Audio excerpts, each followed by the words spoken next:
My first girlfriend, Annie, died at 16, right after I broke up with her. For a long time I thought it was just a coincidence. Hey, welcome to Story Time with 12.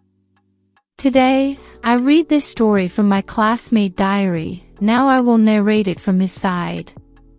I felt differently when my next girlfriend, Ava, died right after we broke up a few years later. They both died in odd circumstances. Annie crashed her car flat sober on a straight road by herself. Ava drowned in the bathtub after falling asleep. Both were labeled as accidents. I was never questioned by police, but plenty of people around town talked, wondered if I was cursed. I wondered the same. Then I moved away. The military took me all the way across the country and I was happy. I fell in love with a girl named Adelia. Everything was good, until I went to a cousin's wedding out of town by myself. The drinks flowed. Too many. I lost control. I got in deep with a girl there I thought was too hot to not keep talking to and keep drinking with. We ended up back at my hotel room. I was too drunk to stop. We had sex and she stayed the night with me. I woke up with an instant sinking feeling of regret. I also woke up alone, but the girl whose name I couldn't even remember was in the bathroom. She was crying. I listened to her weep uncontrollably for a few moments, unsure of what to do. Then I heard glass breaking and I rushed into the bathroom. The girl from the night before was in there with a shard of broken mirror in her grasp. I begged her not to hurt herself. She screamed back at me that she loved her boyfriend and she couldn't believe what she had done and she wanted to die. Then she inexplicably started saying a name I hadn't heard in years, Yubel. Hearing that name reached into the darkest recesses of my brain.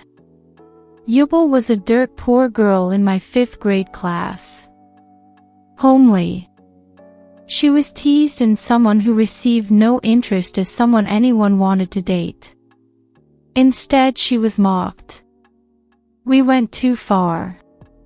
Someone dared me to ask out Yubel and pretend to be her boyfriend for a week. I agreed to do it, trying to impress my peers. Yubel seemed to have no idea the thing was a farce. She held my hand on the schoolyard and didn't seem to see the other kids snickering all the while. The worst part is I could feel she was sweet and genuine during our time together. She was a nice person. I had to get out of it. I had my friend break up with her a few days into the spoof relationship. Yubel was crushed. I felt horrible. She never made eye contact with me again. One day after recess, I came back to my desk and found a piece of paper with burnt ends and found an endless abyss of vulgar and dark words scrawled all over it in black ink and pentagrams. I tried to decipher what it specifically all meant but couldn't. It just said awful things. Embarrassed and guilty, I never told anyone about it or confronted Yubel about it. Yubel moved away at the end of that school year. One of the girls in the class said she lived near her and thought her parents were deep into the occult, witches, spells, all that kind of stuff. I figured it was bullshit. It wasn't until I heard the woman in the bathroom screaming out her name that all those scrawled words of hate and love and darkness on that burnt paper Yubel left on my desk came back into my head. That dark little girl must have cursed me and any lover that left me. Yubel. The word spat out of my one-night stand in the bathroom and snatched me out of my memory dive. Then the woman took that shard of glass and ferociously sliced both of her wrists before I could even try to do anything. The girl from the wedding ended up living and she explained to everyone that she did what she did to herself and wanted to cover up for me being there to protect her own relationship, so I got lucky and no one ever found out. I know what you're thinking now though, but don't. The girl later died after her wounds were infected from the gashes. The curse was still alive. I had an easy solution to it all. I was going to marry Adelia and stay with her forever. I proposed. She was a bit thrown off by the haste, but she said yes. Everything was going well.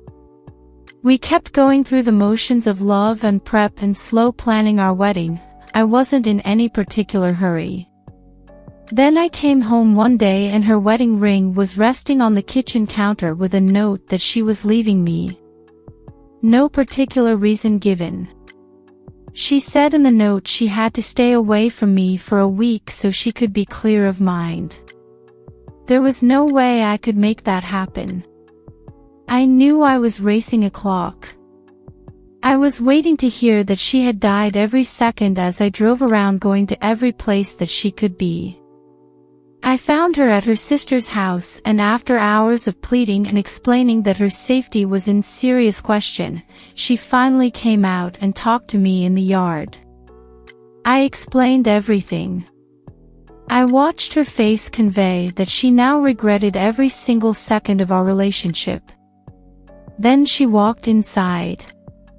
Weeks went by without much sleep. I kept just thinking I was soon going to be invited to her funeral, and I wondered if it would be in some circumstance where people thought I might have done it to her. She showed up in the middle of the night one night with a knock on my door. I let her in, so happy to see her alive and breathing. She explained she had nearly died in 3 separate freak accidents since she left me. She believed in the curse. She could feel it inside her. She had suicidal thoughts she had never even imagined before. We had to be together. The wedding was back on. Now you're probably wondering, why did that dark little girl who I fucked with back in 5th grade do something that ultimately won me back the love of my life? Wasn't she now going to kill Adelia or something? The thing was, my time away from Adelia made me realize that I didn't love her. I didn't really miss her and enjoyed my time alone. I thought about my previous, dearly departed partners, and thought I loved them more than her, and I dreamed of a relationship that would truly bring it all together for me. I was cursed with a fake love forever, or I had to be okay with Adelia dying. So the fake relationship I pranked that poor girl with in 5th grade meant I was going to be stuck in a fake relationship for the rest of my life. If this makes you question, comment below and I will see you in next video.